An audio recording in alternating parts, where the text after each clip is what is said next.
Let's get it ready to rumble. Welcome to Joe Hacking with Bob and TC on IntellectualRadio.com. Again, that's IntellectualRadio.com.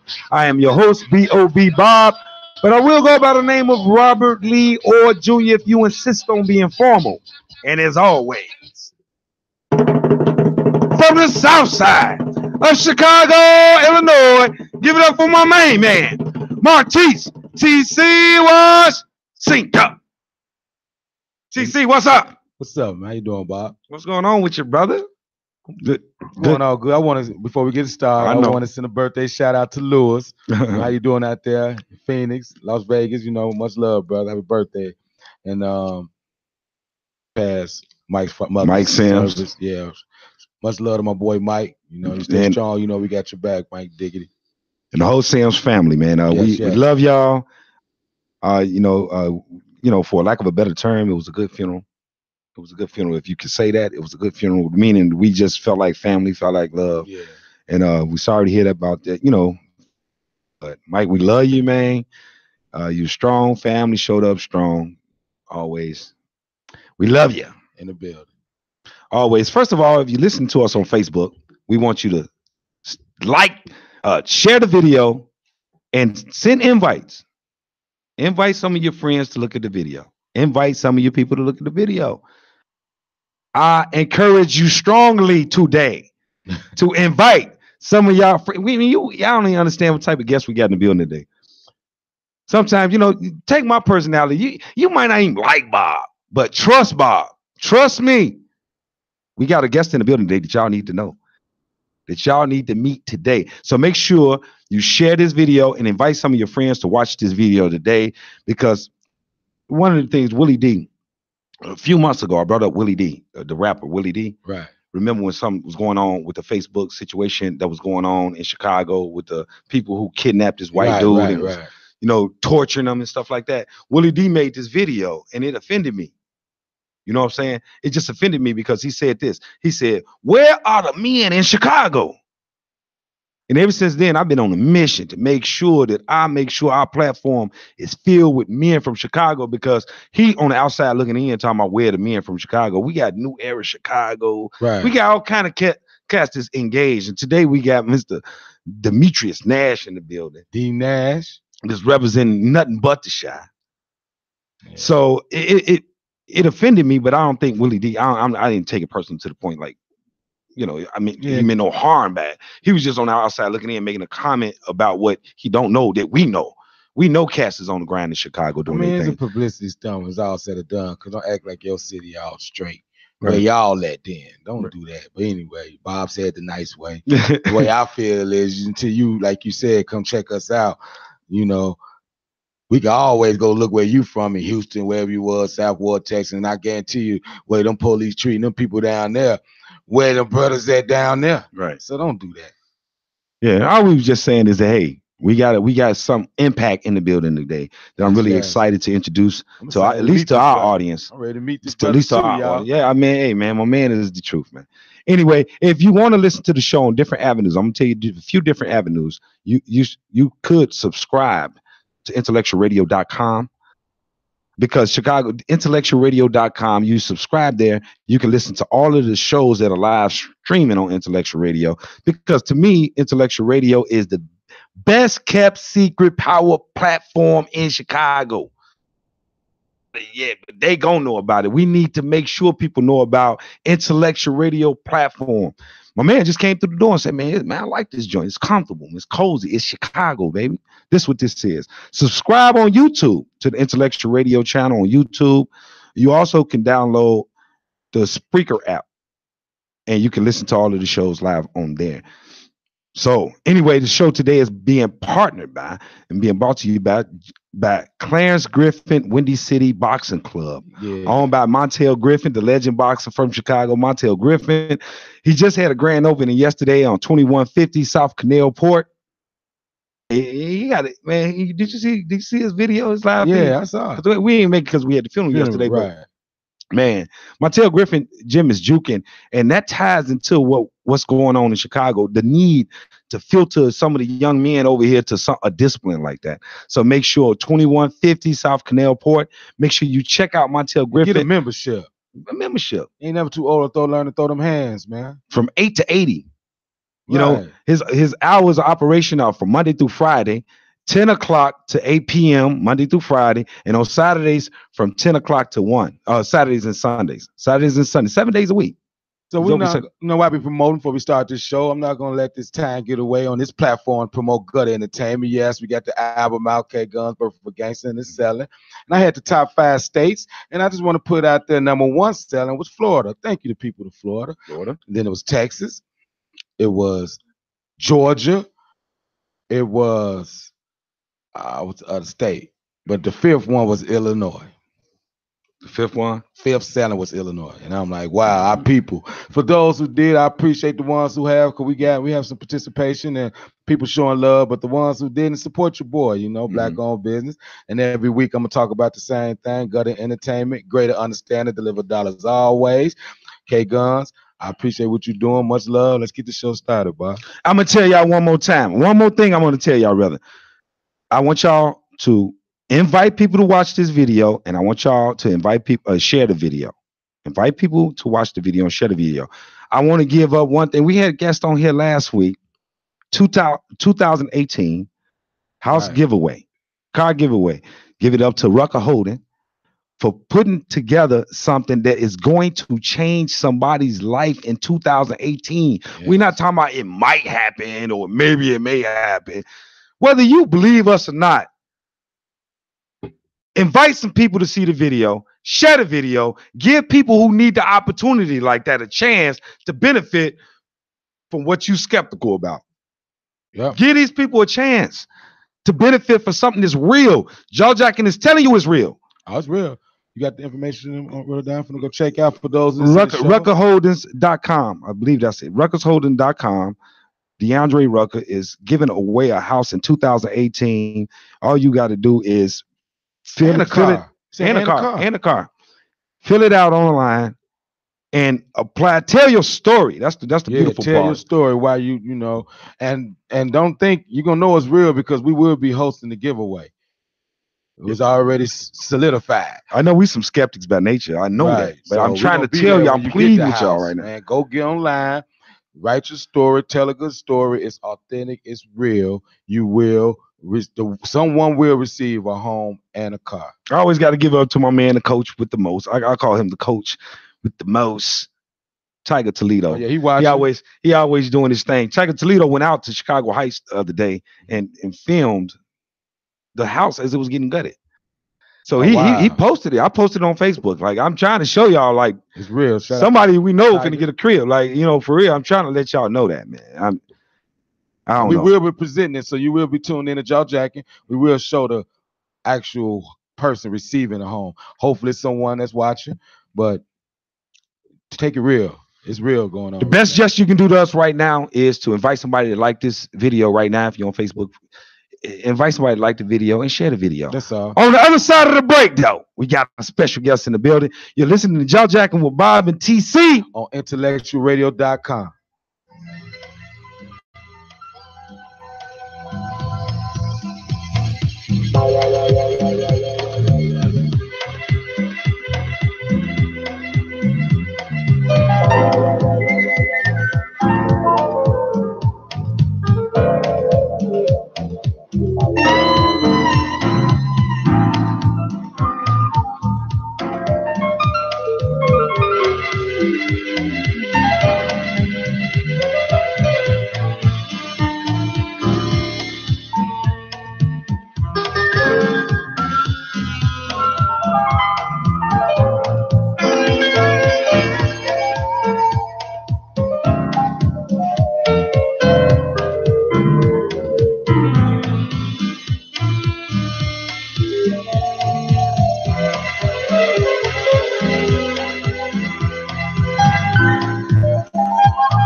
Welcome back to Joe Jackson with Bob and TC on IntellectualRadio.com. Again, that's IntellectualRadio.com. Real quick, the call-in number is 708-223-8953. Again, the call-in number is 708-223-8953. If you want to call in and show our guest some love today, let him know you appreciate his efforts, what he's doing in the community. Do that. Call in. Show some love, man. Everybody likes some love, don't you? Before we get it started, Bob, let's give your people some love too. Elaine Terrell said what to talk today, guys. Much love. We got our man D Nash in the building. He gonna talk for himself. You're gonna hear what he about. What up, Tiger? What up, More Spicer? He said, "What's up, fellas?" More Spicer, so much love for tuning in. We appreciate all the love. We're gonna get all our chance to put it out there. What up, Jason Arnold? What up, Juan? Let's bring him in, y'all. From the South Side of Chicago, Illinois. Let's give it up for Demetrius D Nash. In the building. In the building. What's up, y'all doing, man? What's going on, man? Man, that's fitting, man. My dad, who's one of the greatest fathers in the world, he used to play bongos on Bongo Beach. Did he, man? So that was just fitting, man. That's what's up, man. He passed like 9 days after I got out the halfway house. So bongo's been a big part of my life. Man, it's only fitting. It's only right. Yeah, that's what's up, man. I told you I liked your vibe anyway, so you know what it is. That's what's up. Man, you've been on an extraordinary ride. Yeah. First of all, we appreciate you coming to Joe Jack. Yeah, we do, man. We appreciate you, man, making time for us, man. I'm being real. You said you humble dude, man, but sometimes, man, when people jump around to Windy City Live and they start doing all the other stuff, you just said you got an interview coming up on the Breakfast Club. It's in the process. I did a all men's group, Dirty Little Secrets with Louis Carr. Okay. He's one of the biggest guys in advertisement for BET. Over his course of his career, he done over $1 billion in advertisement. Okay. Sales for BET. And so I was on a panel with Charlamagne the God, Dougie Fresh, D Nice, G Thang the comedian, Louis Carr, and someone else, Charles Jenkins. Okay. And so we had an all men's panel for 2 days. Super dope. I won best dress. I would at the BET Awards. I cleaned up nice. Yeah, I wanted to go out to the BET Awards in LA. But so that's how I met him, and then some things happened, and we got it together. So now I seen him. He was over at a book signing at the Harold Washington Convention Center, and so just got the finalization of me actually going on the Breakfast Club. Got with his assistant, about to do the emails and all that stuff. Let everybody know where you from, first of all, man. Well, I'm from Chicago. Really, I don't do the South Side, West Side, none of that. I'm from Chicago. I hear you, but man. I'm originally from, when I was born to 44th and Vincennes in Bronzeville. South Side, but, I feel you, though. But the love that I have throughout the city and the things that I've done and the experiences I had to just understand that we're one Chicago. We always looking for division in the Black community. When all else fails, I can like you 99.9% of who you are. And then I just look at you and say, where you from? And then I don't like you. Yeah. You know, so I don't do the division. I'm from Chicago. I appreciate that, man. I appreciate it. I like to shout out where people are from because everybody got a certain little sense of pride. Well, I don't. You know, I I get got you a though. pride for our entire city. I hustled in every part of this city. When I was hustling out west, but y'all don't really call it West Side in Rockwell Gardens. Okay. In the projects. Man, you would have thought I was a traveler vice lord. Like, I love out west. So, you know, man, I have brothers that I love throughout the whole city and people that I love. And I walked for our entire city. I didn't walk just for the south side of Chicago. August 4th is when you took this walk, right? Yes, sir. You know, August 4th, you took this walk from Chicago to DC. Well, specifically from my grandmother's house on 79th and Kimbard. And I knew I had to, you know, people was like, you about to have a press conference. And you got to understand, I was on every major news outlet in Chicago for positivity. Nothing that I was saying was bad, nothing controversial. And so that in itself was a feat as a young black man getting on every news without the helicopters and the car chase. You know. So yeah, so specifically from my grandmother's house, and I left from my grandmother's house because I knew that was a love and a prayer and a life source that was going to return me safely. I had to get that hook in me, man, and I had to let her put that hook in me, so that fishing rod. So when I needed to be reeled back in, I was gonna get home safe.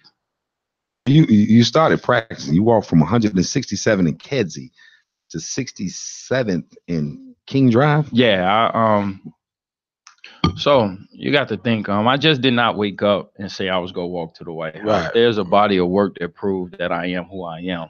You know, our people always looking for the fraud or the finesse and all these old slick terms. I didn't grow up in that era. You know, finessing to me is that I know how to be a friend. And as a friend, I'll give you my left or my right arm or my left or right leg if you don't have one. And what people call finessing now is I know how to be a friend. I give you something, you run off. No, you ain't no gangster. You're a sneak thief. Right. You're a cat burglar. Right. You know what I'm saying? Right. Do something gangster and then you'll get a gangster's reaction. You know, you finesse me, I'm hurt. Right. Because I was your friend. So, you know, it's just all these things that we buy into. So, I left from my grandmother's house. I didn't just wake up. What really inspired this whole thing of me getting out of my bed and being an articulate black man, getting out my bed and speaking out for the community was the Laquan McDonald tape. When that was released finally after 400 days of being held back by the current administration, something inside of me had just sparked, but it was always in me because my dad and my mom and my grandparents had planted seeds in me. I didn't know when they was going to germinate, but I knew I had it in me. And so, like I said, my dad played bongos. He ran for water reclamation. He was a part of the when Harold Washington was really, you know, going for mayor. He was a part of all that. And so he always planted seeds in me that it was always about God, family, friends, and the village. It was never about just me. And so I looked up and something inside me said, man, this young man then got shot down like a dog. And the thing about, you know, when you talk about white people and how they use guns and how they hunt and stuff like that, you usually have one shot, one kill, or the meat go bad. You can't even use the meat if they shoot it too many times. And for them to shoot down a human being that they wouldn't even shoot game down like that. Something inside of me said, nah, it's just time for a strong, intelligent, articulate black man to step up and say something for the community. Let's talk about this. Let's talk about the fact that, okay, I want to talk about your background, but I want to talk. Hey, you know, because it's important. It's important, it's you know, because you didn't jumped on the platform and you uniquely have jumped on the platform. And you have, I would say, two unique, different characteristics. Being on the platform. Now, I just want to throw them out there, so let you describe. Okay, now you got a element of D-Boy versus D Nash. Okay, go ahead, describe them. Describe those. All right, because if you describe D-Boy versus D Nash, you already know them. Yeah. So D-Boy versus D Nash. Well, first of all, let's go back a little bit. I went to private boarding school. Okay. This is who is this? D-boy? Demetrius Nash. it goes in That's who I phases. So we go bring everybody up to speed so they understand that's what I want to do. The transformation and the definitely redemption story and all this. That's right. I went to Kosminski in High Park. I was born in Bronzeville, 78. Went to Gary, Indiana up until I was 5. I went to Gary, Indiana in 5. Came home in 4th grade. Came back to Chicago in 4th grade. Went to Kosminski. Now, up under everybody knows, Kosminski had a gifted kids program where they were sending kids to private boarding schools. If you was a straight A student or they saw the potential in you, they was sending you to private boarding schools. And you got to think in 1993 to go from inner city school and then go to Covert Military Academy, which cost $17,000 a year to go to high school. That same high school is $46,000. All of these things is factual. You can Google it. So I went there. I didn't understand when my dad told me that now you couldn't go to Kenwood. You was going to go to private boarding school to learn how to deal with white folks. I ducked the program for like 2-3 weeks because my dad, he was a Vietnam vet, but he also worked on Amtrak, and his route was from Chicago to New Orleans. So he'd be gone 3 days and come home 3 days. And my aunt Glenda, rested in peace, on 55th and May, she would take care of us. And so, and by the way, he was a single father. My mom had 4 kids. She was struggling with all 4 of us, but he had 2 by, and he came and got us. I was 10, my brother was 5. So I ducked the program, didn't want to go. I just wanted to play basketball, go to Kenwood, play basketball, and then shoot off to college. He had other plans, and that's what I tell parents. We let adolescent minds make grown folks' decisions now. And you need to be a parent and not a friend. And so he saw something that I didn't, which is why I can come in any room right now and know, one, my enemy, and also not be intimidated by him. I can look any man in his eyes and speak the truth and speak my truth, but also not speak my truth to the point where I'm ignorant to know that I don't know everything. And I can accept correction, and I can apologize for things that I don't intend. So, well, you got to give the gab about you. Nah, it ain't really give for gab. This is my truth. Like, I don't slick talk. I ain't mean it like that. I mean, you articulate. Yeah, you just surprisingly more articulate than I anticipated. Why? I don't know why. I'm just telling you. You sound like, it's crazy because everybody here is $30,000 a day drug dealer and this and that, but they don't know the backstory. Yeah, they don't know I'm this. Because even my friends didn't know this. Yeah. I had to dummy myself down a lot of times because you got to think I went from the upper echelon of the top 1%, this where they send their kids to being one of the biggest drug dealers in Chicago, knowing that this wasn't never real wealth. And I was doing $30,000 a day in heroin sales. This wasn't even real wealth to me because I had experienced it. When you meet a lot of communicators in the world. Correct. You know what I'm talking about? Yes, sir. And then when somebody conclude their sentence, and you be like, every sentence, you be like, man, yeah. I you get like, it. ooh, man, like, who are you? Like, right. You know what I'm saying? It yes, got sir. that feel to it. So it's not it's just running water. It ain't no gift of gab. Nah, like it's you God. said. Yeah, you got an articulation, man, that is profoundly. I mean, your timing of the way you talking. Yeah, I'm impressed. I'm just saying, I'm impressed. Go ahead, I'm listening. Go ahead. Yeah. So no, he sound like because it's funny, bro. Hey. Because I want to be honest, I'm one of the silliest guys you ever meet.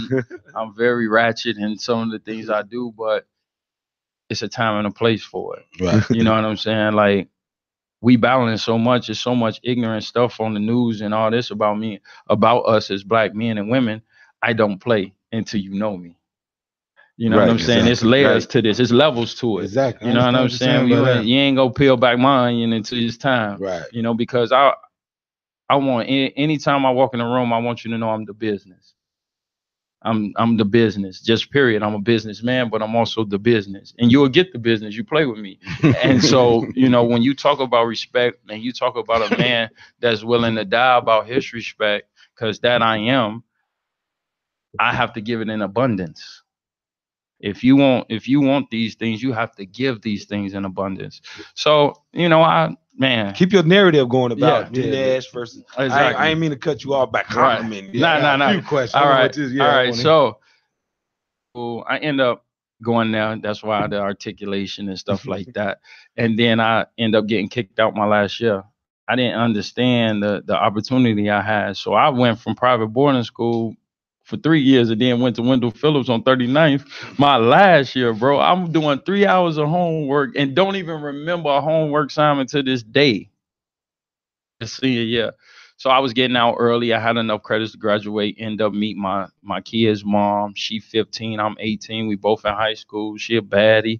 I'm not knowing what grade she in. I'm like, we all in high school, and she was a dime. You know what I'm saying? So I ain't looking at no age. We all in high school. It's fair game, baby. Right. You know what I'm saying? So shout out to my boy Shine. Yeah. So she ended up getting pregnant, and I asked her honestly. I was scared. I asked her for abortion. She said, "No, I'm keeping my baby." And I looked up. I was accepted to UIC, and my daughter couldn't eat a college education. That was a delayed gratification. My daughter needed Pampers and stuff now, and then my mom was in a bad situation, and I chose the streets. I dropped out of college. I went the summer program and then dropped out of college, and 2-3 years removed from Demetrius. I was D-boy from 35th and State, and what my gun couldn't take, what my money couldn't buy, my gun could take, and I was a savage. I was what these young men look like. Like I put up on my post on Instagram the other day. I got the dreads. What does it look like? My Jesus on my chest has dreads. Like what does it look like? Y'all looking at savagery. I got bald head, and now I walk to get this beard. So the D-boy versus D-Nash was the 8 years of my life. 18 to 26, I tore down these streets. $30,000 in heroin sales daily. That's $3,010 bags. I destroy lives. And it's nothing. This is all factual. It's nothing. No glorification. I say it matter of factly. But this is the worm on the hook for the kids because they hear that. Like I'm Black Disciple by my gang affiliation. So my homies when I came home, Lil Durk, Chief Keef, Lil Reese, and all them. So they already had the influence. I started being around them because I had a conversation with Bump J. Me and him was incarcerated together. And one day when we got real close, because I was about 30 pounds bigger, working out and all this type of stuff. And so I asked him one day on the yard, we walking, I said, did you understand your power and influence while you was out there? And he said, D, I was just getting it right before I got locked up. And everybody know his story. Yeah. He got incarcerated for bank robbery. Right. But from that conversation, I made it because I left before him. I got out earlier than him, but I left that joint that we was at. And so we was in FCI Big Springs in Texas. And so I left with that mandate to come home and get these young men to understand their power and influence in a moment. Hindsight is 2020. It means you missed the opportunity. Like if you dealing with hindsight, that means I read a book in jail by Eckhart Tolle called The Power of Now. And in it says, yesterday is gone. Tomorrow may never come. But if you get right now together, you ain't got to worry about none of that. And the most important people is who you with right now. So y'all the most important people in my life. I'm giving y'all our time that we can never get back. That's real. You know what I'm saying? That's the real, man. That's just how I live my life. How long was you incarcerated? 8 years. 8 years. Yeah, and then you had to do it for parole, right? Yeah, I did 4 years probation. And you got to understand when I finally woke up and decided that I was going to do God's work and not devil's work. Because when I first came home, I'll be honest with you, I never had to look at price tags since I was 18. And I took care of everybody in my family. So to come from that situation and then ain't nobody in jail about me. So I came home a king. All my streets, all my homies was looking like, man, you been in Texas with Chapo and them people. Where to connect? We ready. You know, my people was like, bro, you who you are? What's up? Like, and then I get to doing this D Nash. They like, nah, you gonna always be D-boy to us. You know, and I'll never forget, man, one of the most hurtful feelings I ever had was a week before my homie died. Cause I'm getting my homie's getting shot and all that right now. You know, I'm still in it as far as just being attached to the streets. And so I'll never forget one of my homies that I raised in the game. Like when I was D-boy toting them pistols, he was the shorty up under the building. I'm giving them hundreds and this and that. Go to the grocery store, go to the liquor store, this and that. And he came up to me, he said, man, you tripping, man. I need D-boy back. Wow. I say, bro, man, I ain't got it. And if I would have had enough legitimate money, I'd have just chunked him a couple of G's. Like, look, bro, this ain't where it's at. Because when he came home, he called me. And he only was out like a year. And I had been home like a year before he got out. So this is my second year when he get killed. I say, bro, it ain't what you thinking. Because when you in jail, you in a time warp. You remember what it was when you came out, and you may hear what's going on, but the experience is nothing like you hearing. So you hearing like the guys ain't got money like they used to. Woo done fell off. They ain't on, but it's like really missing you because you in jail. Man, the reality was, man, everybody had fell off.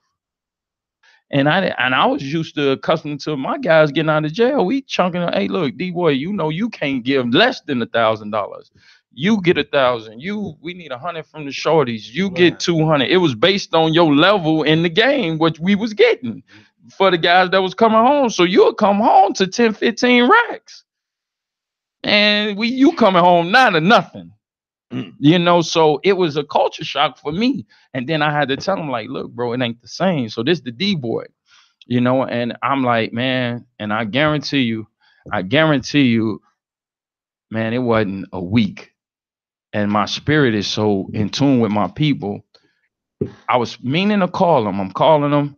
I was meaning to call him like 2 days. The day I was going to call him, I wake up to calls like he did. That was the most hurtful feeling in my life because for all my life, I've been able to take care of everybody around me. And, you know, my family and friends wasn't accustomed to me not having an answer. Like I came home needing my siblings. See, my siblings only know me as their father figure.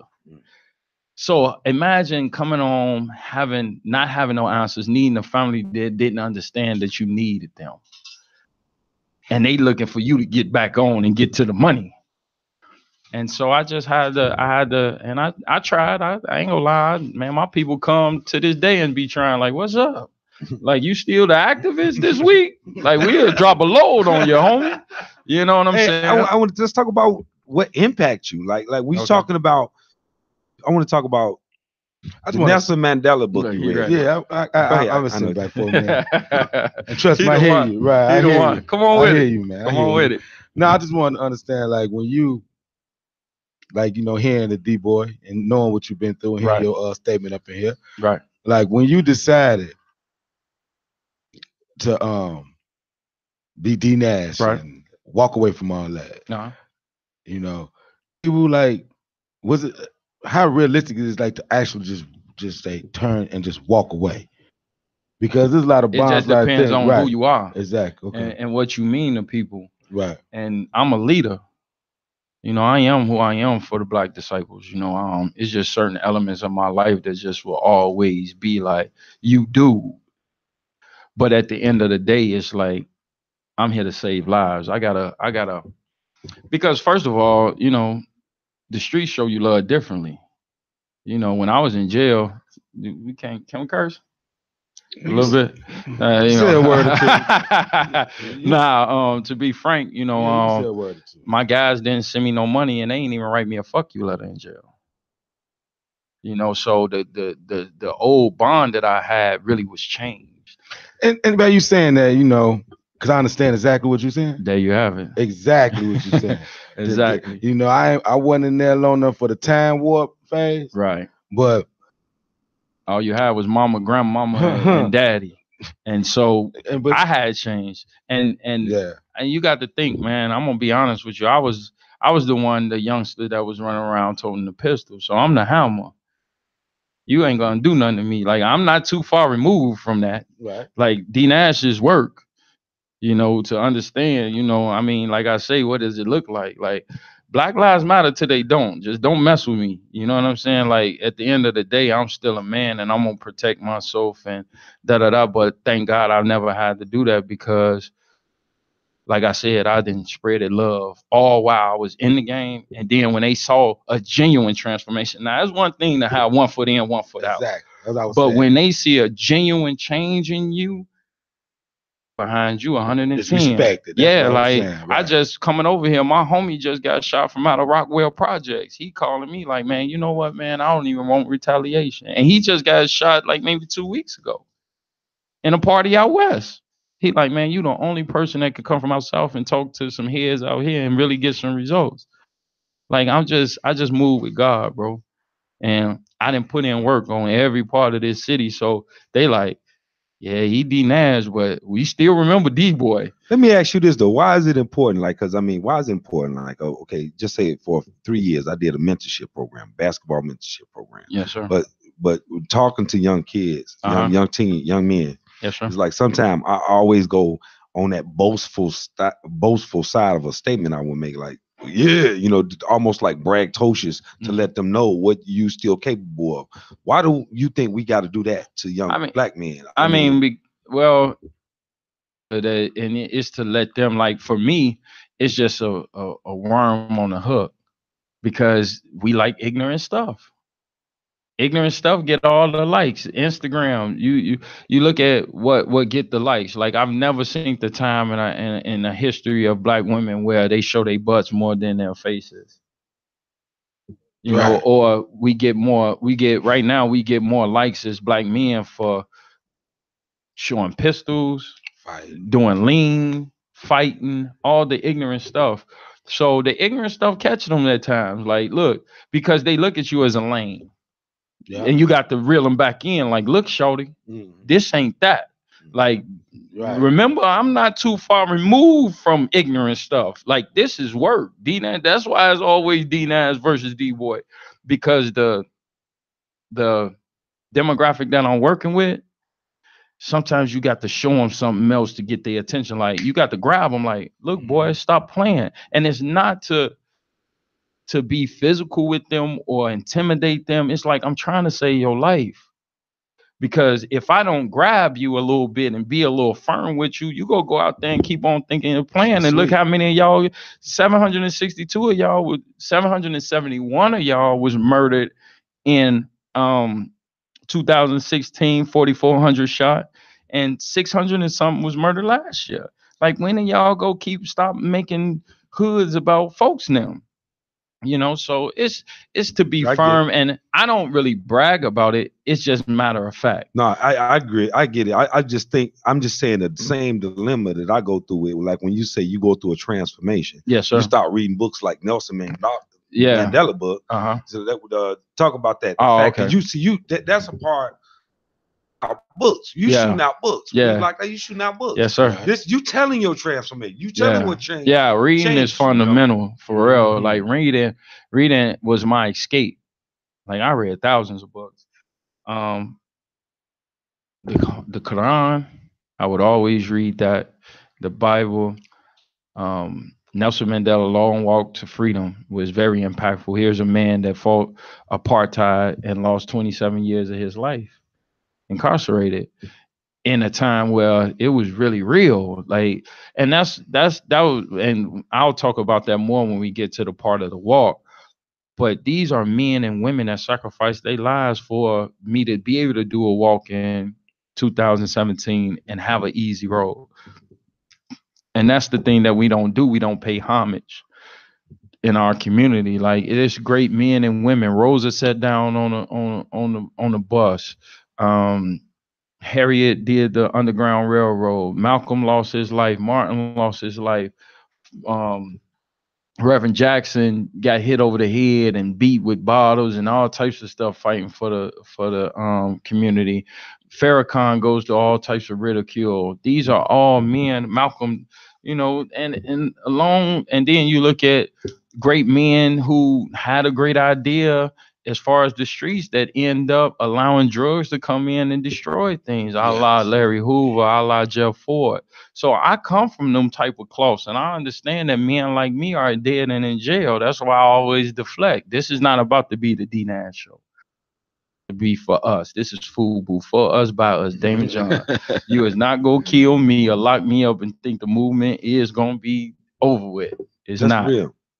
That's real. It's not. Like what you were saying though. One of the things, like a few years ago, I seen when remember me, I seen when that thing happened in Ferguson. Yes, sir. And Jesse Jackson went out there, man, and they put that video out there, and they was like, "This and Jesse." They don't even like him. Like, I'm gonna be honest, because it's two things that's the detriment of our community right now. The fact that young men and women do not respect our elders, but also the fact that the elders hold on to the torch until they about to die. There's no grooming. There's no succession plan in the Black community. Until got this ailment, he going strong, but it's no succession plan. Like, and I be over at Operation Push. Our elders are old, man.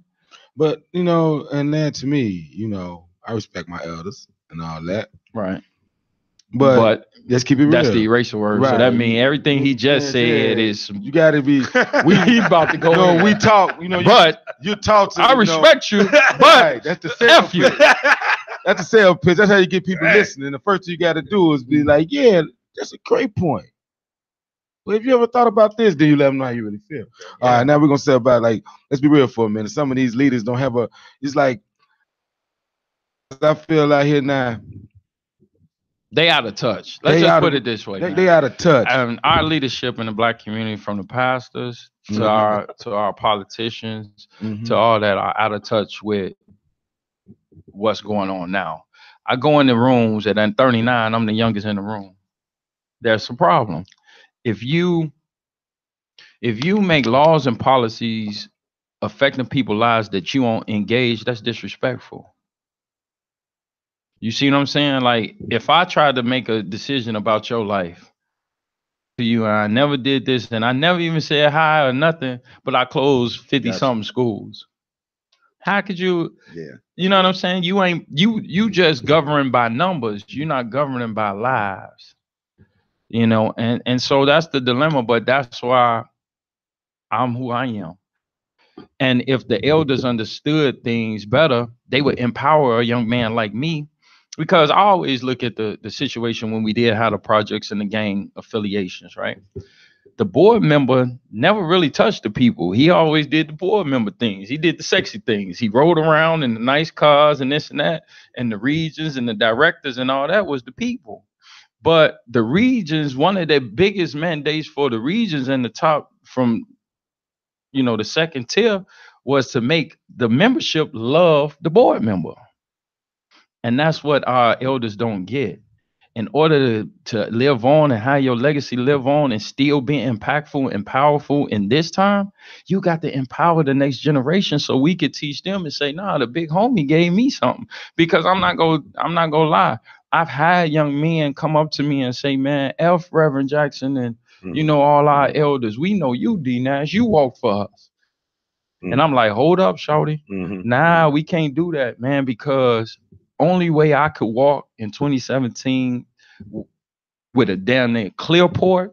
I always said I was on a private jet from God at a Clearport during this walk.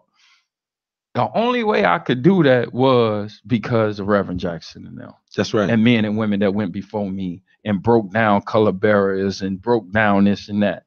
So there's a homage there, and there's a great deal of respect that I would never let go, because they did this when it was Nightmare on Elm Street. I did it when it was PG-13. Yep. It's like animation.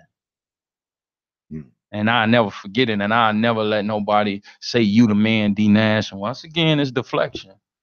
I know who I am. I know where God's taking me. But I also know that when you become bigger than the movement, you can do that D Nash crap if you want to. You're going to be dead or in jail. And I don't want neither one of them. What's the reason why, like I was saying, right, elders, to me, don't grab a guy like you or a guy like Bob, Ego a guy and like pride. me. No, because they can't. Then we gonna lose respect for them because they're not right. Well, It's hard to pass down something to a righteous one when you see him like you and Mr. Perry. If Perry got Perry, he can pass things down to you because you see how he walking.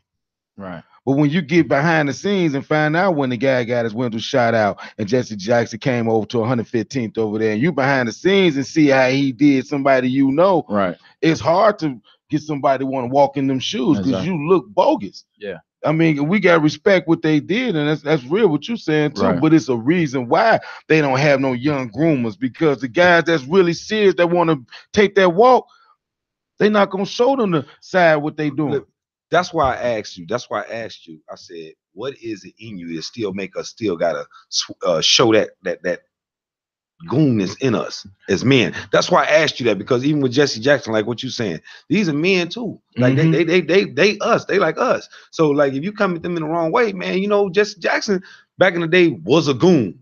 You know what I mean? He was. He from a goon plug. Yeah. You know what I'm saying? And we forget that. And then to his credit, right? You got to understand, when I got to the White House, I was on the best part of Capitol Hill, right? And John Lewis actually did my press conference, right? Yeah, I'm cooking with grease. I ain't boiling water. I ain't boiling water right here, boy. This is bigger than Ringling Brothers here. So, peanut oil. Yeah. So you got to think when Reverend Martin Luther King, when Reverend Dr. Martin Luther King was assassinated, Reverend Jackson was only 27 years old.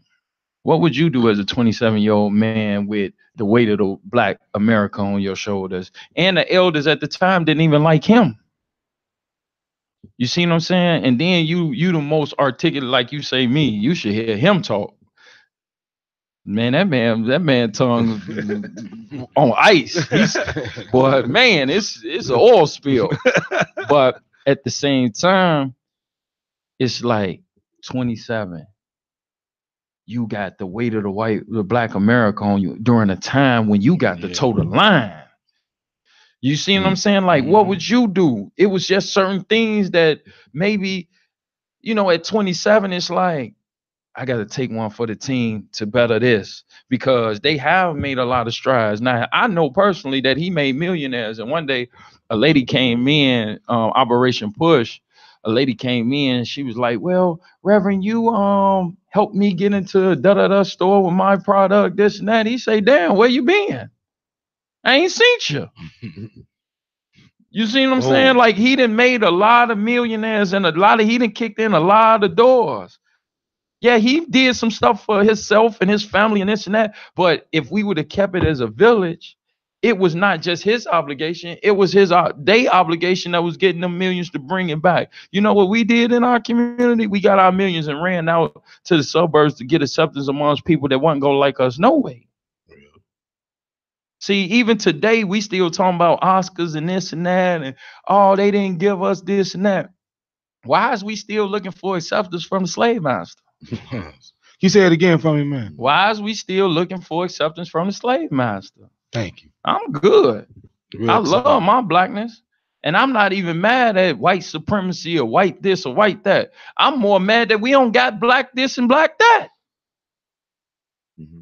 That's all. I say it loud. I'm Black and I'm proud, bro. Yeah. And that's just what it is. I walked for humanity, but I walked for Black people first. I want you to talk about the march, since you brought up the Nelson Mandela book. Yeah, it's called the one you read was a long walk to freedom. A long walk to freedom. So that's in direct relation. Yes. To your walk from Chicago to DC. How long did it take you? 53 days. I want you to talk about that. And 672 miles.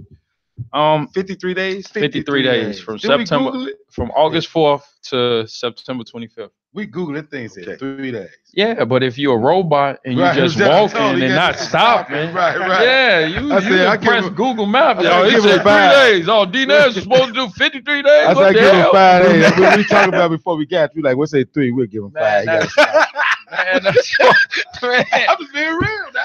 He had to stop at Wendy's or something. Right, this is what you go through. Right. Hey, look. Be real now. Look, man. First of all, I wasn't. This ain't no. First of all, Tom Hanks didn't do none of that stuff. He didn't grow no beard. It was cut action. You know, ain't no bubblegum shrimp. You know what I'm saying? Like, he really didn't grow his beard out, man. That was glued on. Come on, y'all. This is reality. I'm a human. So when you Google it, it say 3 days walking around the clock, you ain't stopped. So, and I left actually, like I said. They talking about the actual walking hours. When you go there, they talk the walking hours was 3 days. Y'all gave me 5 days. I give them 5. What you gonna do with them? I don't understand it. This is why it's unbelievable. You know, first of all, you got to think with a walk like this, it hasn't been done in our community where a young black man stood up so selflessly. That's one. We ain't seen this since the civil rights, since they was spitting on us and dogs and all this. That's true. We ain't seen this. So I understand everybody looking for the finesse. Everybody looking for the what is it in here for him, or what is it? What is he trying to do? First of all, if I was white, I would have raised $1 million. Easy. Let's just keep that all the way real. I raised $30,000 and had 4 men with me total, and I paid bills, food and shelter, and everything. I came home with $800. So the walk. Forrest Gump. Pastor Corey Brooks gave me a 12-passenger van. I filmed a documentary while I was out there. This is how I did do it. And when people ask me, I always say, and he know it, I say, well, how do you eat an elephant? Well, an elephant is a symbolism that says no matter how big the task is, if you break it down into bite-sized, manageable pieces, we can get there. So what I would do is, along my training, and this is how I came up with it, man. Now, May 24th of 2017, I got off federal parole.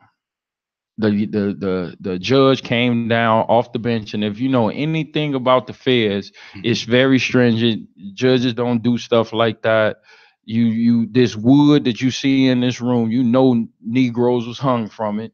Like, it's just like your name, Demetrius Nash versus the United States of America. Like, I was like, damn, man, we killed off countries. Like, I know I'm about to go to jail for forever. So anyway, she came off the bench, gave me a hug, made everybody stand up in the courtroom. For some reason, it was like 20-something attorneys, and told them to give me a standing ovation and let me off probation, federal probation, a year early. Now, 8 months before that, she denied me. But, you know, I always say it could be your time, and then it's my time, but then it's God's time, which is perfect timing. And so you got to understand, I've been protesting and speaking out for the community when I could have went to jail any moment. I was doing that on probation, wrestling with police and everything. Like, I literally had to tell my probation officer, like, the demographic for which I serve, I'm going to be around guns. I'm going to be around this. I'm not going to stay, this and that. And she looking at me like, okay, your butt get caught now. I'm not saying I agree, but I understand your heart and I understand your fight, and you doing the right thing. And I work construction. So every time I get off construction or wasn't working, man, I'm out there on the protest line, wrestling with police, doing all this. Probation, on federal probation. Now, federal probation is if I get a single traffic stop, I got to call my PO within 72 hours. A simple traffic stop, like, it's going to ping her. Like, soon as they run my name, it's going to the feds. So, man, and it's just an incredible journey. Real quick, let me say this, man. You're listening to Jaw Jacking with Bob and TC. Man, we got Demetrius Nash in the building, D Nash in the building. Yes, man, uncut took a walk. Too. Man, yeah, uncut, man. He took a walk from Chicago to DC. Yes, I mean, he is telling us one of the most compelling stories Jaw Jacking has ever witnessed, ever heard. I know it got to be compelling. Yeah. Thank you, bro. Go ahead. I mean, it got to be compelling because he ain't talking no crap. I know boy, you come up here shucking and jiving, boy, you already know it, man. Boy, you in trouble. So, you know, that's what it is. It's compelling. It's not, it is respect. But that's just what it is, bro. And I did it for us all. So, look, man. So now it come to the walk, right? May 28th, May 24th, I get off federal probation, May 27th. Because when I was in jail, the last 4 years of my incarceration, I read from the Quran and the Bible. And in the Quran, it speaks of fasting is the month of Ramadan, wanting to get closer to God, fasting, not taking no food intake or water or anything, sun up to sundown. But I'm reading also from the Bible, from my Christian upbringing, that when you fasting in the biblical times, it's times of famine and plagues and stuff in the Bible. So I was in the worst condition of my life in jail, and I wanted to get closer to God. So I put it together, and every Saturday, while I was incarcerated, I would fast, no water, food, drink, or nothing, for like 20 hours a day. And what I would do during that time, I trained my mind, body, and spirit to quiet itself. But I wouldn't curse, I wouldn't watch anything on TV derogatory, and I'll bring everything out that I wanted God's guidance with. And so like, even if I'm going through something, I called it a constant conversation with God. So I'm free. So if you do something at your worst hour, it's gonna keep you ahead while you free.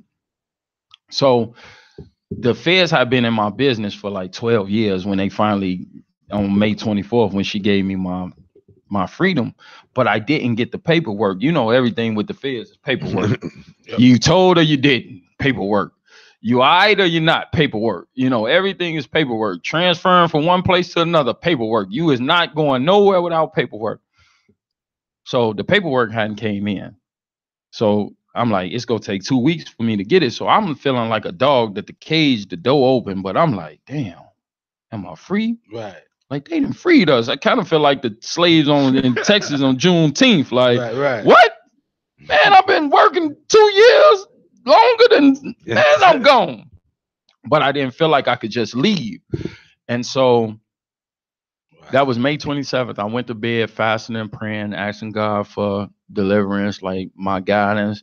And I'm a person that's very specific with my prayers, because I always tell people, you can pray for a car and don't pray to be prepared for the car and can't afford insurance. Right. You see what I'm saying? Right. Like, you got to, Lord, prepare me for this car. I want this car so I can be prepared holistically. I don't want to just pray for the car. I want to pray for the house to be able to drive to. I need the job to go with the car, to be able to pay for the car. So I'm very specific. And so I just had a stump down conversation with God. I said, I want to continue my work with the community, but I'm not going to do it broke. That's one. They always want us to be broke in our own community. Mm-hmm. They want us to save the world broke. That we the only people in our community broke, and every other race is eating off our community. That's one. So I'm not gonna do it broke. So if y'all thinking that D Nash is about to be sitting around here as the activist and he broke, nah, I'm riding race and everything. I'm not gonna sell you out. I'm gonna get to the money. Be right.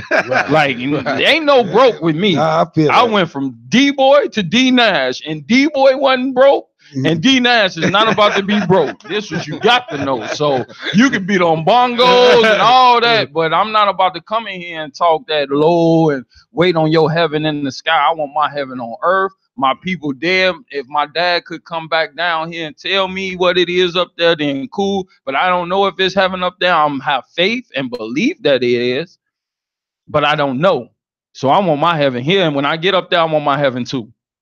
Period. I push entrepreneurship in our community, fighting for the community, financial literacy.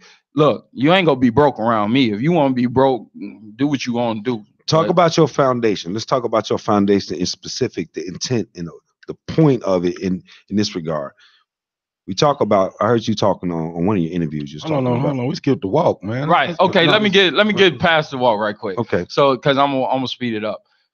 So May 27th, I go to bed fasting and praying. May 28th, I wake up, tap my girlfriend Dana Lene, and tell her, baby, I'm walking to the White House. Now, this May 28th, God put in me August 4th date. Gave me 2 months. Start with $0. I have an incredible manager by the name of Pamela Blackman. She ended up bringing Derrick Rose on board. She's actually Derrick Rose's son's grandmother, Maika's mother, and they gave $7,000. And I was on Windy City Live, WGCI, all the major outlets, and it just springboarded me, and I end up raising 30,000 to this date. And so I just started walking, and that was the first walk I did from 167 to Pastor Corey Brooks Church. Shout out to Pastor Corey Brooks. He was a man that, he had did it before me. They said he had walked while I was incarcerated from New York to LA. And so he did that. He taught me about the science of walking. I didn't even know you had special socks to wick. I didn't even know this word, wick the sweat off your feet so you don't catch athlete's feet, right, and all that. I didn't even know nothing about all these things, dry fit clothing and chafing up, because you're moving, and abrasion and all that. I didn't know nothing about that. So, man, I kicked it off August 4th, walked into Gary, Indiana that first day, taught me a lot. And I had 3 men with me. I had 2 with me then, and then Sound Man came aboard. So I had 2 videographers, which was Bodie and Sound Man. And then I had a driver, which is my brother-in-law, Dwayne. And he didn't even know he was going to do it. But one thing about me, when I'm about to do something, I put it out in the air in the universe for accountability. I'll call you and say, this is what I'm going to do. This is what I'm going to do. So I can't take it back. Right. Now it's some accountability. And now, so him and his big mouth, my brother-in-law was like, well, if you do it, I'm going to drive. Oh, yeah. So then he saw it start picking up and everything. Now I'm doing interviews. He like, man, I got to drive. Right. You for real? Yeah. So I thought it was going to take 30 days and it ended up taking 53. And what it was I would walk 20 miles a day, and then I would mark the position. And what I didn't want to think about, I didn't do. Google Maps, I'll press the walking icon. It gives you all the pedestrian walks where you could go, and I'll just do the route. And then I'll set that marker and come back the next day. I'll get in a van. We go to the hotel, all food, everything's on me. And we just did it, man. And this was a life-changing journey, man. I'll never be the same. Man. God really used me as a vessel. And it was really, truly about God, family, friends, and a village. So I walked for my initiative, replace guns with hammers, and it's exactly what it says, replace guns with hammers. And it came out of one day I was at a community. That's slick though. Yeah, I was at a community event with Eddie Johnson. And I stood up and I said, I'm not going to tell these young men to put their guns down and don't have anything to replace them with. Because y'all talking, but for these young men, this gun represents food, shelter, money, whatever, security, whatever. And until the level of the community has raised the what do you call it? The quality of life in our community is raised. These young men ain't gonna put down their guns. We got to love all of them. So that's what sparked it. And then I walked for it. And so, it was just an incredible journey. And what happened was when I'll be in these towns, like I had a major press conference in Fort Wayne, I had a major press conference in Cleveland, Pittsburgh. I got a resolution of recognition from the city of from the city of Cleveland. I got a proclamation from the entire state of Pennsylvania. And of course, I ain't got nothing from Chicago yet, but it's coming. I wanted to bring up this point. I wanted to bring this up because since you're bringing it up, yes, sir. In this way, I was gonna name Flint, Michigan, Detroit, St. Louis, Oakland, yes, California. All of these are Black communities, right? Right. And your initiative is replace guns with hammers. Yes. And you referred it to all of these destroyed communities. Right. Right. So I'm solving that's what I want. I'm solving a poverty problem. Right. Now I walked through. You have to think. I went through Indiana, Ohio, Pennsylvania, and Maryland, lily white towns. But the thing about poverty, it has no color. Everything that we see in our community is symptoms of a root cause. Poverty has symptoms. So one of the biggest things, no matter what, if you see a poverty-stricken community, you gonna have dilapidated buildings, you gonna have crumbling infrastructures, you gonna have police violence, because most of the time police don't, no matter what color you are, they don't respect poor people. We don't have a voice in our community.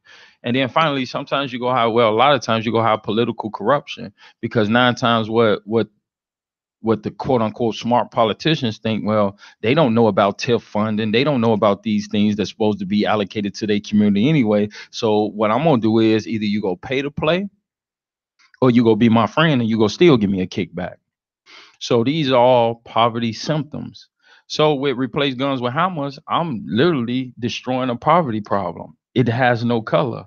So Replace Guns with Hammers is going into a poverty impoverished community and building these young men up through the structures. I'm gonna love them where they at and build them up to where I want them to be. I'm gonna go in these abandoned buildings. You know, you can look around Chicago. It's abandoned structures all over with a lot of young men just around with all this energy and testosterone. Let's make their butt get tired. You know, when you talk about construction, you talk about bringing structure into their lives. You're talking about teaching them how to work collectively, a living wage. You know, so you bring in structure back friendly. Yeah, background friendly and all that. Just off the fact of you talking about impoverished communities in some cases. Yeah, a lot of them have backgrounds, you know, and so that's what Replace Guns with Hammers is, man. It's a realistic goal. It's not nothing, no fairy tale, no pie in the sky. I'm not telling a young man that hasn't been in school for a long time, go to college and this and that. Nah. And the thing about us solving our problem, we understand the unique things. I'm targeting that young man that's right now got lean, probably smoking a blunt and got a pistol, and might got a sack. So now I got about to bring them structure. So now my work is my work day not go start at 5 a.m. that a typical construction work day start. It may start at 8:30, 9 o'clock. But over time, as the weeks go on, we go start increasing the level of responsibility on our young men. So it's just, and then it's unique problem. I may have to pay for a young man Pampers. I may have to help them with rent. I may have to get a van to get them collectively to work. You see what I'm saying? So, and these are all things that grants don't write in. Right. You know what I'm saying? We only can think outside the box to what our community needs, you know? So, man, the problem is, and that's why I say I was part of the problem. Now I'm one of the faces of the solution. I'm not going to say I'm the face. That's very disrespectful. It's a lot of great men here. I need y'all. I'm glad y'all allow me to be on y'all platform, but I walk for us all. I walk because you guys got to do this show and open up a platform, Black owned. Talk about your GoFundMe page real quick. Okay, just well, go ahead. Well, I haven't even been using it. Okay. But it's definitely D-Nash Walkathon. It's the GoFundMe. You can catch me on every day on Inspiration 1390 from 12:15 to 1. D-Nash 425 on Instagram. Demetrius Nash on Facebook. And you can catch me in the streets. I'm in the streets. I'm the boots on the ground piece. I'm very approachable. People think that, you know, even my family members started telling me things like, you busy. I'm like, I'm not too busy for you. And that's another thing. You can't let a person make your narrative. Like, I'm gonna tell my story. Right. Like, even with the Colin Kaepernick thing, Colin Kaepernick always said what it was, right? He always said he was kneeling for police violence, but somehow the narrative got taken from him, and then it started being about patriotism and the disrespect of the flag that it was never about. See, we have to be careful. That's why this radio station, because you tell your story, you tell your truth. And this is why this is important. And that's why I had mine on live, and it wasn't just on me. Right. It's on us, bro. It's that's boo for us, by us. Damon John, man. Well, you know, speaking of, I know Bob feel the same way, and I'm impressed, man. I'm impressed by your whole interview, your whole style, what you're saying, and your realness, man. Yeah. We like authenticity. Yeah, you know no doubt. I mean, and it's funny you said authentic, because I always say authentic and genuine, because the 100 that I see right now is damn near like a 10 cent from where we come from. Exactly. You know, I don't even say keeping it real. And yeah. All right, well, it's relative now. Right. So, but you can't change authenticity and genuineness. Okay. Either you Mitchell or Ness or you're not. You're not. That jersey either real or you're not. Real talk. You know, so that's just what it is, man. And all of my aim right now in life is to share, learn, and grow with brothers like y'all. To be humble enough to say I don't know. And to understand that this is not the D9 show. It's always about God, family, friends, and the village. Well, I would never you got us. You let let us know outside of this. Well, you need us around Yes, or anything you got. If you want to talk about, Yeah. you know, it's open. It And just shout ain't- out to Tiger. He the one who yes, that's who the man. introduced us. Yeah, Tiger our Toledo, man, You know man. what I'm saying? And man, I'm just Yeah. like I said, people be, man, the greatest feeling is like a young man the other day, maybe about 2-3 weeks ago, he gave a food depository, like enough food, like 900 something pounds of food, enough food to like feed like 700 people. The greatest feelings was him saying this was inspired by D Nash. You know what I'm saying? On his social media. And that's another thing, bro. I can come on y'all platform and like it and this and that, but it's another thing when we take a picture and I put it on my platform. That's real. That's real empowerment. Yeah, Or I real. go on my live and I live for y'all. Right. You know, that y'all, my audience may not know y'all. That's We right. got to get, you know, we say it's the city of hate, but when you have the opportunity to show love, do you?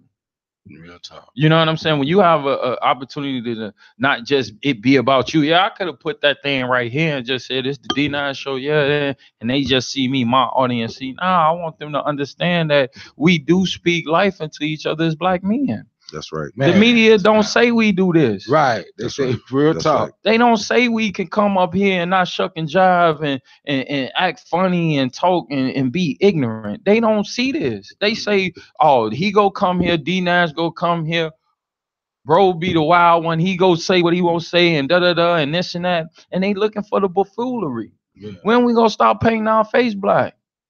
And Samboing, bro. Like I'm not into that, bro. Like believe me. I'm one of the funniest. I'm my man who here, Mr. 850. We doing the credit thing. I'm really fighting for the community.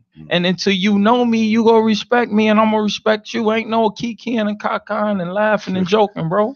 Right. Because like I said, D Nash is definitely versus D Boy, and I got demons I fight. Like I'm who I am. You know, I'm very upfront, and I give you a chance. Like I'm the type of man like this. If you don't know, I give you a chance, and I'll tell you, you know, well, this is where I stand on that. Now you cross that line again, you go get everything coming to you. But as a man, and as a person that's trying to do this D Nash thing, because when D Boy, I'd rather have war than peace. Now I'm at a position in my life where I just want to be peace. I want to have love. I want everybody around me share, learning, and growing. I want to credit better. This and that. These is real things. Like black men and women buy the best cars but don't own gas stations. Now, how dumb is that? We buy the best cars but don't own gas stations. We have people in our community that sell us things in which their religion and their traditions say it's not even fit to eat. So we don't own grocery stores. And then finally, we have a credit problem in our community, and most of us don't have contract phones. We go to the local cell phone service providers, and that don't look like us. We plumb dumb in our own community. We don't own no services. That is the power base. That is the wealth. When I was doing the wrong thing, I had a 24-hour dope line. So I'm looking while I'm doing the right thing. Damn, what's gonna give me money when I'm going to sleep? Grocery store, gas station, cell phone service. People is waking up. Let that cell phones go off. They waking up in the middle of the night. I'm waking up to receipts. I'm waking up to money. For some reason, it's like black folks then feel like we not good enough to service our own community. Like, what is we doing here? We could shuck and jive, and I could come home, man. Like he said, I choke and swallow spit. Like we could be slick and all that, but it's time out for that. You think about the question right there on the screen. Yeah, we to blame. Damn right. Yeah, black folks is to blame for partial what's going on. Cause like I said, I can, and this is just personal. I went and protested Jason Van Dyke shooting Laquan McDonald, right? Yeah. That's what got me out my bed. But what should have got me out my bed before that was the fact that 4,400 of us have been shot that year too. And 771 of us got shot by us and killed by us. That should have been got me out my bed. I waited till a white man kill a black kid, then I'm gonna say something. You a dumbass. That's a good point. So yeah. So we have the same opportunities to I mean, there is mechanisms that keep us out. Granted, I understand that. But at the same time, there are mechanisms that allow us to be whatever we want to be in America. I think so too.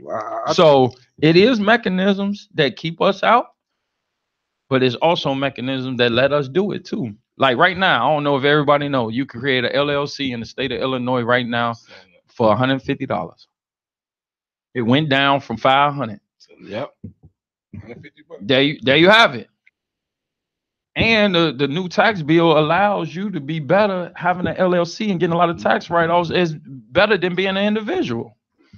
So this is the type of stuff we got to talk about. Mr. 850 here.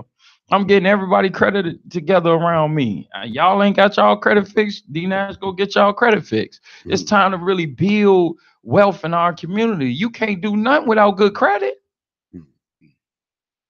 Nothing.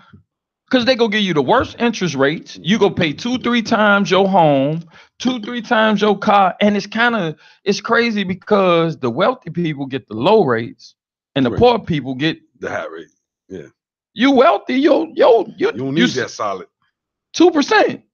You poor 25%. That's just let you know how America feel about poor people. I ain't trying to be poor. So when Donald Trump and them doing that for the wealthy people, I'm trying to be one of them. I agree. I'm cool with that. But I'm still gonna help my people. But we got to get out of this post-slave mentality that our heaven and sky. No, my heaven here on earth, and I'm going to get it. You made a statement I like the statement you made. Man, that's powerful, man. God-fearing. Chicago was about God-fearing gangster gentlemen with Southern hospitality. Yeah. Say it again, Bob. Say it again, Bob. He say Chicago is like men. Basically, he's talking about the men. A real Chicago man. A real Chicago man. God-fearing, a gangster and a gentleman, and a guy that has Southern hospitality. I want you to describe that because you had a little description with the gangster and the gentleman thing. Well, I want you to describe that. To me, gangster and the gentleman is a balanced man. He know when to turn it on and off. He doesn't get emotional about a thing. Everything he do, he a thinker. You don't get emotional. Women get emotional. That's why we the head. Women act out and this and that, but a grown man, he see through all the problem and he go for the solution. That's all it is. And I said that because I came home and we was talking about Chirac and Savage. And I'm like, where's the balance? We didn't have no balance in our city. So I brought the balance to the city. Like, look, you can actually love and I can send you prayers and I can send posts that tell you I love you and I'm not gay. And I'm a strong, articulate black man. There's nothing gay about telling your man you love him. Your homie, you love him. And so then I said it was always 2 G's in Chicago, gangsters and gentlemen. So that was the balance part. And then I said, for me now, we looking like groupies and goofies. Yeah, that's the part you ain't here. And I was like, yeah, we do look like groupies and goofies. Because I'm going to tell y'all this, right? What did we miss about the 444? And if y'all don't know this, y'all go put y'all hand right here. I'm gonna slap the hell out both y'all hand because y'all in radio and all this and broadcast, so y'all should know. What did we miss about 444 that we could have brought power back to our community and back to Chicago? You say the 444. The Jay-Z album. Everybody champion. I didn't listen to it. No, I ain't never listened to his album. All right, well, the thing that we missed and the opportunity that we missed, the opportunity that we missed was, first of all, No ID, which is one of our homies, produced the whole entire album. It's the only Jay-Z album that only had one producer, and it was our homeboy. We should have had a ticker tape parade. Because guess what? If it was a New York artist that did that, boy, New York, you wouldn't have never heard the last of it. We don't seize opportunities to bring the industry to us. Right. All you heard was Jay-Z, Jay-Z, Jay-Z. Well, let me tell you about music. The lyrics paints the picture, but the production touches souls. Say that again. The lyrics paints the picture, but the production touches the soul. Yep. That means people in China won't even understand what Jay-Z's saying, but here's the melody and the music and the composition of the production, which was our homeboy. And you go have Chinese people moving and don't understand not one word what Jay-Z said. Yep. That's true. Being in the music game, that's true. And you in the music game. You're right what you saying. You're right. 100%. If you come in there and got the best verses with a whack beat, you're dead. See? You're dead. Right now, these kids got good production with whack lyrics, but the melody and the production is touching the spirit of the community, so everybody's dancing. Yep, the beat is hot. This is what I'm talking about Chicago. We is the third major city, and we feel like we got to go somewhere else to get it. We the third, man, and we the dopest city. Dopest. Man, our skyline I drive down and I look at our skyline and I'll be like, damn, it's beautiful. It's cold, man. Our waterway, everything, our beaches and all this, man, we dope. But we always give it up to the big homie. I'm gonna tell you, right? I'm real close to CMG, right? And I really don't. I'm gonna say it to y'all, right? So when me and Big Juke, Yo Gotti's brother, we like this. I met him on the red carpet. I wasn't supposed to be out of town. I'm on federal probation now. I went to the BET Awards 2014. I wasn't even supposed to be down there. D-Boy versus D Nash. So I go down there, and on the red carpet, I'm hollering at Gotti, and boom, my phone dead, and I'm like, Gotti, you go hear about me. I'm about to do some changes in the city. Da da da. I'm speaking my existence into it. I'm speaking into existence, and Big Juke, I'm like, damn. He like, man, I want your number. I'm like, man, my phone dead, because I was recording in the BET Awards and wasn't supposed to. Like, I'm don't just do anything I want to do. I'm not even, when you go, because it's taped like a week before. Oh, really? So, yeah, like when you go to the BET Awards, it don't show for like another week, bro. Okay. So I'm got footage in my phone that ain't even supposed to be out. So Big Juke say, man, I want your number. So he get my number, boom, he texts me. He say, man, this go come on. It came on, true to his word. So when I finally talked to him, he say, man, you'll be, man, what you was talking about, you'll be surprised what men say when they finally do get around him. The dumbest stuff come out their mouth. And you was different. We done had a relationship for the last, like, going on 4 years. So this is what I tell you about allowing people to get power. Now, I love Jay-Z. Nothing wrong with it. So, Yo Gotti and them just signed with Rock Nation. Right. And I seen my brother wear the Rockefeller chain for like a month without wearing the CMG chain. My big brother Juke and said, man, tell Gotti to put a CMG chain next to that Rockefeller chain. And he texted me like, what's to it?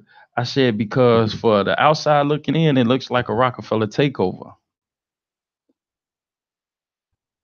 And he worked too hard to just give all his power to him. Now, mind you, he done opened up doors, and the Jay-Z stamp is incredible. But don't forget what brung you here. That's real, man. And then on that, I want to see Jay-Z wear a CMG chain. Right. That's just my thinking. That ain't gonna happen. I'm gonna wear your chain, but I'm definitely I'll just go be next to mine. Exactly. It ain't gonna be no takeover. So, it was just, and he, I looked up, I don't know if he ever had the conversation with him, but I look up and Gotti had a CMG chain next to that Rockefeller chain. You know, so I just feel like as a community, we don't honor and pay homage enough, whether it be in a rap game, whether it be in civil rights, whether it be our elders, whether it be our grandparents, whether it be our kids. You know, I struggle with my kids, you know, my kid's mom, and I talk about it, but I don't talk about it, and I'm just gonna be real with y'all. And look what they say, 444. But this the wrong time because it's an hour behind. But we talking about Jay-Z, and this says 444. Wow. So yes, it did. 444.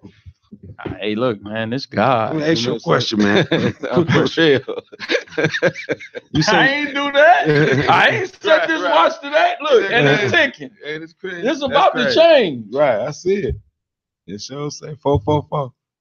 Go ahead. You say that that's divine. It ain't no iron team. Yeah. But it's an iron win. Because the team don't win unless I do my part. That's real spill. You know, you can be as cocky as you want to, and I always go, you know, I stun on you. You know what I'm saying? Because I put up numbers in the streets.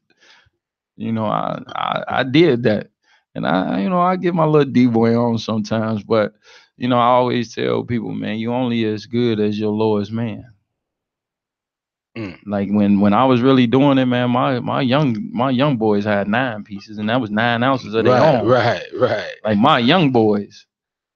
So you can imagine what we was working with if we were the upper echelon, you know. And when you talk about it, and I tell these young men, don't be so quick to ride in a nigga car. Sure. Don't be so quick. I mean, you going to his house. I always ask a man, how many U's you made? Anybody could be your worker. How many U's you made? Yeah, I could keep on looking at your Wraith and your stars. Put me in the car and not just put me in the car. Give me the receipt. Give me the deed to this. You know what I'm saying? You walking in houses and you look at these rap crews and everybody, you know, I look at the men like you didn't have your people around you looking like the help for all these years, but you got jewelry, you got this, you got that. Boy, I couldn't follow you. Because in my day, boy, you don't bring something back for the pack, you the food. We're a real wolf pack. I went from private boarding school to being in the projects. So imagine that transformation. And what I had to do to show, look, I carry that backpack right there, right? It's an MCM bag. I wore it on the wall. And I always tell people, you know, it used to have drugs, guns, and money in it, but now I got my hopes and dreams. You know, I carry my hopes and dreams around. I might got my LLC paper, my L3C papers in there for replace guns with hammers, things that I'm working on. I get out, you say something, I want to write it down. You know what I'm saying? Ain't no iron team, but it's the iron win because the team don't win unless I do my part. I want to say I told Troy I was going to say this on live. So saying now Troy going to be 124th the racing and Sugars. Free before 10. Go on, Troy, do your thing tonight, man. Where Troy at? He going to be at 124th the racing. What he doing? He goes a little performance. They got the OGs versus the young cats, little rap thing. Oh, okay. So he going to I'm not going to make it. 124th in racing. Yeah. Yeah. The Sugars. Yeah. Okay. You know, and I want one more thing we're going to say. They said Tiger Toledo was talking about the numerology. You know, we got guns, say the numerology about the 444. Yeah. And it's like D Nash and Tune, man. I like that, brother. So you getting your love. Over here with Bob, you got Adrian Nash. She said, Bob, your guest should be seated where you are at. Wow. Nah. Dave Seaton said, what up, gentlemen? Tiger Toledo says, great broadcast. He bridging the gap. Much love, Tiger. Much love, Rucker Rude Boy. He said D Nash in the building. Oh, yeah. You know what I'm saying? What up? Yeah. And I just want to say this real quick to Tiger, you know, Rucker, even you. Yeah. You know, it's a good thing meeting brothers like this, man, because I'm not going to lie, man, and y'all younger, too. And that's the real thing. Well, I ain't that. How old you think I am? You can't be no more like 37, 38, 39. Yeah, I'm 39. Right. You know, we got about 4 or 5 years. Yeah. We think that existed. I ain't gonna lie, man. I've been tucked up under y'all like armpit hair, man. You know what I'm saying? And that's why I was familiar because, you know, I live my life based on men that died in their 90s that I know will roll over in their grave if I don't open the door for a woman. Say it again. You know what I'm saying? See, that's real. And that's what we like, man. With Tiger, you, Rucker, first Bob, great job as usual, producer of the year, Intellectual Radio. I don't care what to say. Great job again. Yeah. But networking with these cats, man, it's number good. Yeah, these and I'm gonna here, be honest, bro. This has been the toughest 4 years of my life financially, bro. I'm like I said, I didn't look at price tags and none of that, but where God humbled me financially, He raised me up in spirit, physically, mentally, and spiritually, and with relationships. Man. So now I know the abundance coming. So I'm really about to do the money dance, but now I'm prepared for the money dance. That's what's you know up, what I'm bro. saying? I'm prepared to sow seeds in the right people and to lead with a lot of love and respect and to have discernment and to have people around me. And I ain't gonna lie, man. I feel prophetic from the walk. You know what I'm saying? Like I feel like man. God is in me and God touches me in ways because of that sacrifice that He don't do for most. But I'm humbled by it and I don't glorify it to the point where it's the D Nash show. It's not the D Nash show. I walk for us all, and it's definitely God, friends, family, friends in the village, and I walk because y'all got to do this, bro. Like it's a humbling, and I know you don't play. I already know it. Like if I'd have came in here and you'd have saw chinks in the arm, it'd have been like, man, we put the gloves on, jaw jack. We call it say we put the gloves on, but the last 3 weeks. Toledo, Rucker, you, the gloves don't even need. Yeah, because it's kind of like he sets you up, he holds you, and you boom. You know what I'm saying? And I get it. I understand the dynamic, and that's why when he talked to me earlier, I was like, man, I don't want no questions. I move in the spirit, bro. Right. I don't. And like when I went on Windy City Live, bro, the producer, one of the ladies kept on coming. Do you want to look at the questions? Nah, get away from me. Right. Like if I'm not gonna do it organically, bro, I don't want to do it. This ain't no setup. You shouldn't have to rehearse for something that's in your heart.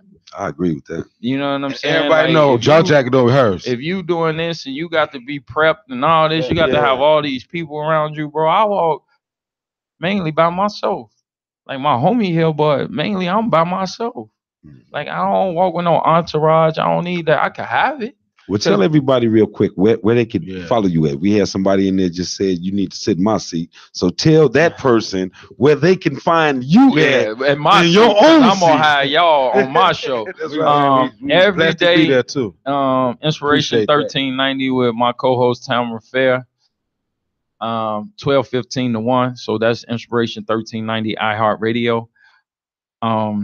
Demetrius Nash on Facebook, DNash425 on Instagram. And you can catch me in the streets, man. I'm always out. I'm your rapper's favorite rapper. I'm your trapper favorite trapper. And that's just what it is, bro. And I'm down to earth. I'm humble. Don't make no narrative about my life. I'm never too busy. DM me. I'll send you my number. Because one thing about iPhones, if you're not who you are and I'm not who I am, we can block each other. So I got a lot of people on my block list, and I'm probably on some people block list, but it's just what it is. And I understand this. What God has for me has for me. If God opened his hand and open doors for me, who am I to close my fist and not close doors to you? Man, and it's time out to go against all these things. And what this walk did, it went against everything they say about a black man. Laziness, you can't be lazy walking to the White House. No. Unintelligent. Every time a camera got in front of me, I was an intelligent, articulate black man. And then anger. They always looking for the anger, and I obliterated what they say about an ex-con. I don't look like my story. So, another thing is, and lastly, this is what I'm gonna leave you with. You want to look like the man that weathered the storm. You don't want to look like the storm you've been through. What does it look like? Man, we got quick before Bob closes up right quick. But I want to say this. I got to put this point out here because it's on my heart. By having Rucker last week, you this week, Rucker, Tiger, giving up homes and houses, right? You giving up yourself, walking around and walked all DC and the put down the guns, pick replace up the guns, guns with replace the hammer, guns with hammers. Replace guns with hammers. Yes, sir. The point I want to make right now: these cats used to get men like this in the streets used to do their thing, and it's just these be the ones that come back in the neighborhood and do this. I don't be everybody. Yeah. And that point need to be made also about what they stereotype Yes. the cats about, because look what these brothers doing. Yeah, because Let's the be real. problem is not, it's not gonna be no great white hype hope to come in our Calvin community. ain't coming. It's Right. gonna come from us. Within. We created the problem. We have to be the solution. Period. Like and share the video. Like and share the Intellectual video. Radio, young boy. You're listening man. with John Jacket with Let's Bobby go. TC. Josh Jack. Man, go to what's called Man, Rucker Holdings. I had him speechless. When you get him not to be on BS with you, boy, you all right. Cause ain't no show. It's real. Ain't no. If any, I had no reason to say anything against these ass. John Jacket with Bobby TC on Intellectual Radio. 42. Jesus. 42. Man. In this corner, we have the folk body snatcher.